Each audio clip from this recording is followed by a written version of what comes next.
Right, this is my syntropic rows. I am coming through what we call chop and drop. So we plant these between the syntropic rows, and I'll just show you. So there's a row, we've got 4 rows here, 1, 2, 3, 4. So syntropics is like mimicking forestry. So what we've planted here is what we call our chop and drop, or our mulch. So my son will go through and he will mow this all down with a big tractor, and then we'll put the mulch onto the ground where all of the fruit trees are. Like there's apple, there's banana, there's citrus, there's fig, there's peach, there's nectarine, acerola cherry, you name it, there's heaps of trees in there. And I wish I could take you in, but you're not going to see much, as you can see. But once it's chopped and dropped, and so what we do is we mulch onto the syntropics, then we chop and drop. So we'll chop and drop the banana because they're fast growing. We also have canna, Australian canna, taro, all of those things grow so fast. You'll see that we've got a eucalyptus there. The eucalyptus has roots that are very deep. That's how they survive the Australian droughts. So what they do is they bring the water up, and then they feed the banana tree, which is right beside it. And then the banana tree has these beautiful big leaves that just water the rest of the garden. So it works synchronistically. That's why I guess it's called syntropics. It works synchronistically together in order for everything to survive. And by the way, we've planted a lot in there, and some things survive and some things don't. And we've soon learned, you know, through trial and error, what survives in southeast Queensland. Hey, I've got to tell you this. When I first moved here 10 years ago, I know that the guy, I didn't know it at the time, but I know that the man who owned it before me sprayed glyphosate. And I found blackberries the first summer I was here. So I bought it in the April. By that next summer, there were blackberries, and I ate them and I thought, they don't taste very good. And I got sick. And I realized he was probably spraying blackberries. And so I probably got a chemical poisoning. It was 4 years before I would even contemplate eating those blackberries again. Now my blackberries, oh my goodness, they're sweet. None of that toxic smell or taste, and I don't get sick. So the thought that cattle are burden to the planet is beyond my comprehension. So we have used the cattle for the last 10 years to fertilize our land. As you can see, we have electric fencing that it mimics them being surrounded by wolves or lions. So they herd, and that's why it's called a herd. They come into a herd and they bunch up and they eat the grass to a certain limit. They poo and they wee. They give all the fertilization to the land, and then we open up the gate and we call, come on!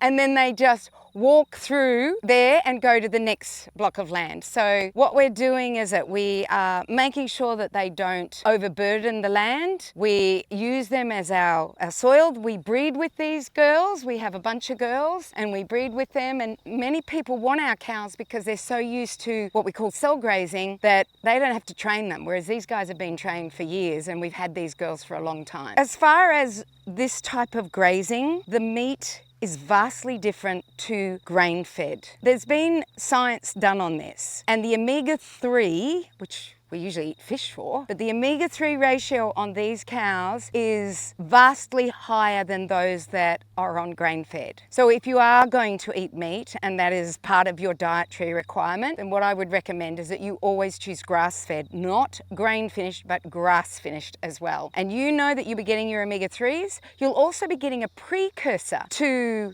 EPA, and the precursor is converted in the human body to EPA. We're just as efficient as a fish. It's just that we've got to be eating the right foods in order for that efficiency to work. So they also have that precursor, and we can convert that to EPA as well. Let's talk about minerals in cows. We actually have a smorgasbord for our cows. We have sulfur and salt and humate. We have biochar because they love burnt things. They love to eat burnt things. It's like us eating charcoal, but they eat biochar. We've got sulfur and a bunch of other minerals. And the cows know what they want. It's like when they're looking at the grass, they know what nutrients they want out of the grass, and if there's a multi-cropping or a multi-species here, they'll choose different species for their well-being. If a cow does not have minerals, it does this thing called cribbing. And what it does, it starts to eat rocks and it eats fence posts. And you know when they start to eat rocks and fence posts that they have a mineral deficiency. I'm happy to say with the smorgasbord we have here, our cows have never had any cribbing. And I'm hoping that our soil is doing the minerals as well with all of the plants that we use so that they're getting everything that they need. Now, humans are probably not as smart. So I believe when humans have cribbing, a lack of minerals, they know not to chew rocks and fence posts, but they chew chips and lollies because they have this craving for minerals and they know they've got to eat something, but they haven't got that intuitiveness. So if you see cribbing in a human or a child, maybe start giving them some minerals. And the best minerals of all are the humate minerals, which were laid down by plants and animals thousands and thousands of years ago. Changing Habits has one called a colloidal mineral. So that is what humate is. And we give that to our cattle as well. And it's like the biochar. So I don't go to a gym. I don't do any formal exercise. I do stuff that I love. And one of the things that I love doing is walking in nature or on my farm. So I'll walk down to the raspberry bush. No raspberries on it at the moment, but this is a wild raspberry, a native raspberry. Best raspberries, but as you can see, there's nothing. If I'm weeding the garden, picking up 20-kilo bags of seed, I don't know, checking on my paddocks, checking on my cows. I've just had a new baby calf, so I check on that baby calf. So I have chickens, and the reason I have chickens is that I want good quality eggs. 98% of the protein in eggs you will digest and absorb and utilize. It's one of the best sources of eggs, but I don't want my eggs laid by chickens that aren't happy. I like happy eggs. And so I have chickens. I've got about 60 here and 120 on my other area, and I just collect the eggs every day, and my family gets them, and we also give them to our neighborhood. So let's go collect the eggs. I'm just checking there's no eggs gonna fall. And here are the girls laying their eggs. These girls are being retired, and this is the retirement village right here. We have a brand new chicken caravan, and the chickens lay the eggs fall down a very small area and then go on a conveyor belt, and then they come along the conveyor belt and I just have to put the eggs in. This is a little bit more messy, but while we're waiting for the young girls to start laying, we've got our old girls still laying for us. And what we do with the old girls is that we don't sell them for meat. We sell them for people's backyards because they're incredible weeders, and they continue to lay after we've sold them, although they're at the end of their laying years. Now I'll have to wash these because they've been making a mess on them. So this is my new chicken tractor. As you can see, chickencaravan.com. We got it from them. It's gonna make, I've got more chickens now. I can do about 130 chickens in here. So what they do is that they go in here and they lay in there, and there's a slight slant. And then what happens is the egg falls onto this conveyor belt, and then I turn the conveyor belt on. I have my egg cartons here, and I just put the eggs there. So number one, I don't have to clean my eggs anymore. Number two, I don't have to do all the reaching and everything, kicking my chickens off. It's all done very smoothly, and it's wonderful. I'm so excited for them to get eggs. They still haven't laid any eggs yet. At the Changing Habits farm, we have 3 woody weeds, as they're called. One is called privet, brought out from England for hedging. The other one is camphor laurel, and the other one is lantana. So instead of poisoning them or always having to hack them back or cut them down, and if I cut down all the privet, this is a privet, if I cut down all the privet in my riparian area, I would have an erosion problem. So I had to figure out another way of doing it, and this is what I did. It's something called mycorregen. It's where we take the bark, we ring bark the tree, and then we give it a GT stripe all the way to the root. Then what we do is we get a drill and we drill holes, and you can see them here. I've waxed over them, but we've drilled holes all throughout, and then we've put dow that's soaked in lion's mane or reishi mushroom or some sort of mushroom we put into the tree, then put beeswax over that, and what's going to happen is that those mushrooms will start to grow, and we can harvest them for medicinal reasons or for eating reasons, why we want to do it. I've done about 50 trees at this point, and what will happen is that those mushrooms will eventually kill this tree over a 2-year period. I should see mushrooms on here within 14 months, and we only just did this within the last month. So it's an experiment, it's something new that we're doing, but every 6 months I'll do about 50 trees, and it's quite exciting to see what happens. But what we'll do is that we will go hunting for these mushrooms because they're all local to the area. We're just giving them a really good boost so that they can get rid of this tree. And as you can see, I've got a tree there. We've marked each tree, we've marked them. So we're actually doing this for research. So we've marked each tree, when the inoculation date was, what we inoculated it with, and you'll see there's lots of trees with either yellow or silver on them. And as I walk through here, and my camphor laurel, I only found 1 camphor laurel, so that's good. I only had to do 1 camphor laurel. All through here, they've all been ring barked, GT stripe. You can actually see it really well here where each of the holes that we put in there drilled into, and then put the dow soaked with mushroom mushroom into it. Here's our mushrooms. Look, see, this is what will happen. And this is what they've planted, is this one. Yeah, this is it. So, like, this is incredible. So what the trees will look like is this. And they love dead wood, but we're just giving them lots of dead wood. Look at this one. That has to be an oyster. And this is the one we put on most of them, but it's a native either. I'm not sure which native one it is, but that's what we'll see. How incredible! I would call my farm a regenerative farm. We're not certified organic, but we haven't sprayed one chemical on it in 10 years since the day I bought it, April 6th, 2 p.m. 2015. There's not been one chemical sprayed on this land. So we have allowed the land to heal. That was the first thing we did for 12 months. And then we started to put cattle on it to regenerate it and we'd put them in cell grazing. We also do natural sequence farming. So we make sure we hold as much water as we can on this land. And then when it leaves this land, the soil is so stable because of the ecology, it leaves clean. So anything that leaves this land, and if you look up there, that's a watershed. So anything from the top of my land to when my land finishes is the cleanest water, the most nutrient-dense soils, the most ecologically stable land. It's just, what a difference. Like, I can dig anywhere and find worms. It doesn't matter anymore. When I first bought this land, couldn't find a worm anywhere. And now it's just doesn't matter where I dig, I find a worm. It's teeming in ecology, which stabilizes the soil, which means my soil isn't being washed down the river. My river always or usually runs very clean. It'll be really interesting to see after 260 mil of rain overnight. So it'll be really interesting to see the creek system and see if it is still running clean. We do syntropics. We plant a whole bunch of different plants together and they help each other. For instance, we put in eucalyptus. Eucalyptus, as high as they are, is as far down as their root system goes, which means that they bring the water up to the other plants that we planted with them. So we plant bananas with them. Bananas have a very low root system. So the eucalypt helps the banana get the water. The banana takes the water up and then waters the rest of the system by its leaves. It's an incredible system to watch. And in there we have figs and peaches and nectarines and guava and acerola cherry and citrus. Every citrus that you'd ever think of is in that syntropics. And then underneath we've got comfrey and blueberries. And so it's like a system of forests. It's like the bottom is protected by the top helps the middle. It's just an incredible system, the syntropics. Organic versus regenerative. And everybody's different in the way they view things. So many organic producers may not use a chemical, but they're not particularly interested in their soil, so the nutrient value might be the same as a conventionally grown food. The difference is, though, is that you don't have the chemical in the organic, which is a good thing, because if you've got glyphosate in a non-organic food, you are going to be destroying your microbiome. Whereas if you've got the same nutritional value, but without the glyphosate, I would say that's far better for you. For me, it's about the soil. It's getting the soil right so that my plants don't get attacked by everything that comes around, except big animals. They do like to eat my plants.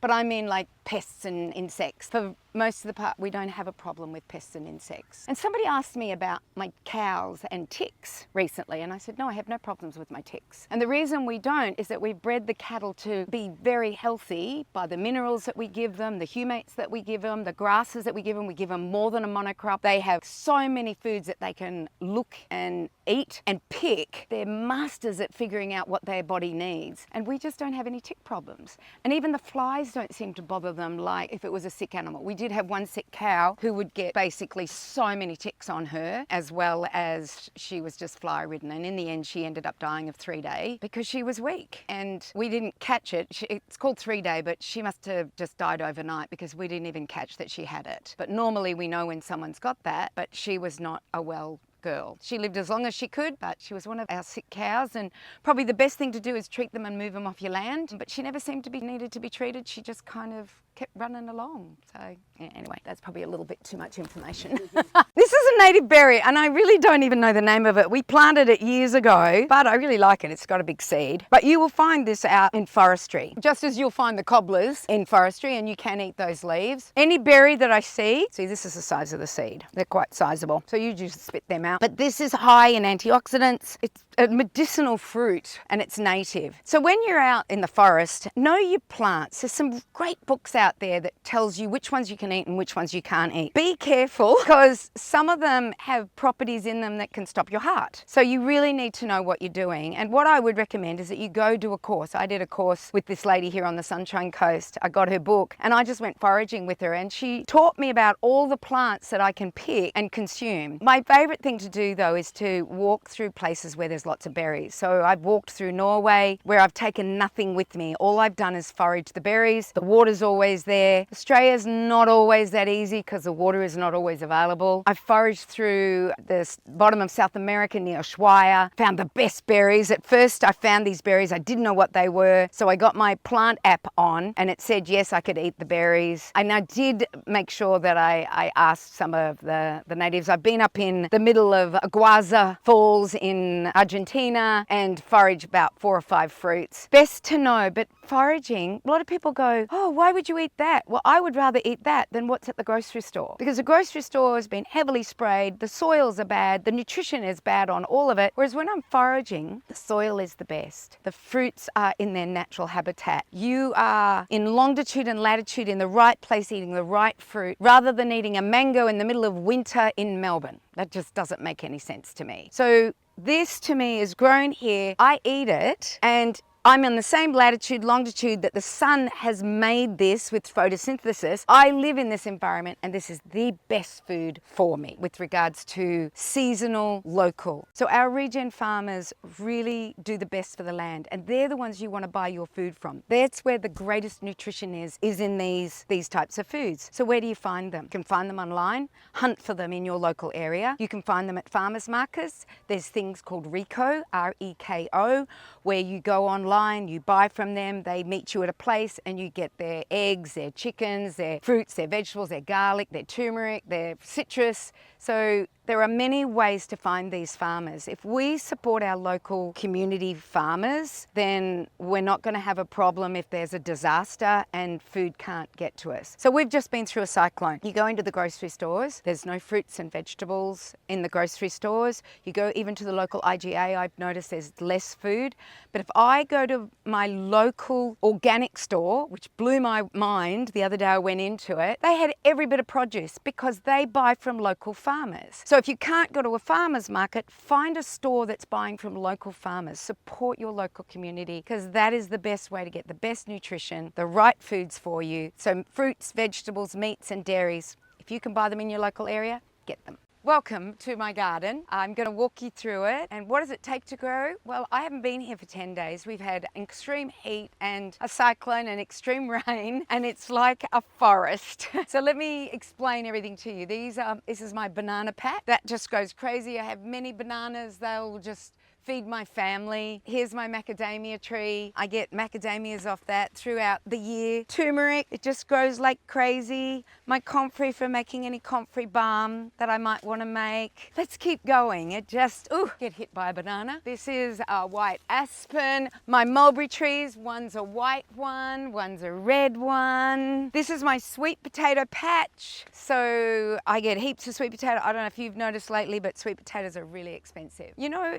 it's not hard to grow. You just plant and the rest is made by nature. Yes, I have to come in and prune. As you can see, I've probably got a big prune to go after all the heat and the rain that we've had. But the sunshine gives us the energy for the photosynthesis. And basically it's like it grows out of thin air. You just put it in a beautiful rich soil, which is one of the things that we are farmers of. We are farmers of the best soil we can make. We have the best ecology in our soil. All of that helps us get the nutrients into the plants that we have. Do you know there's evidence out there now, science evidence, that shows that plants that are grown in these types of soils, which is what I'm particular about, are the plants that have so much more nutrition. Not necessarily organic, but a soil that is completely rich in nutrients as well as the micro and the ecology of the soil. So I've been preparing this land for years and thus the incredible growth. You can see I've got some tomatoes creeping through here. They're not ripe yet.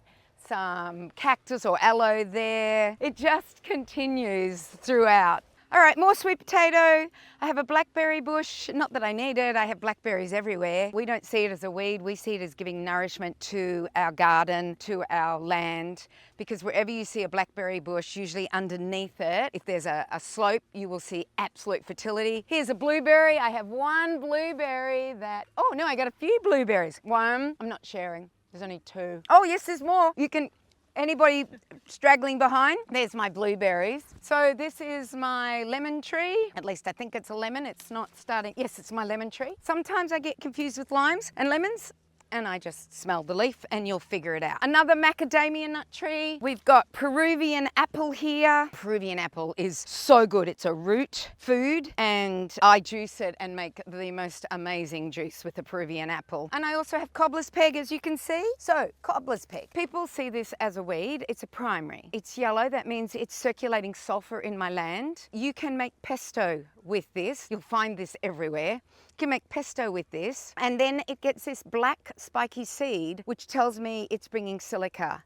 to my land. Here we have another tomato. The place has gone rife, I can tell you. It's incredible. Here's my grape vine right here. Let's go in and have a look at the grapes. More turmeric, strawberries. Look at those strawberries all coming up. You got to be careful not to stand on your food here.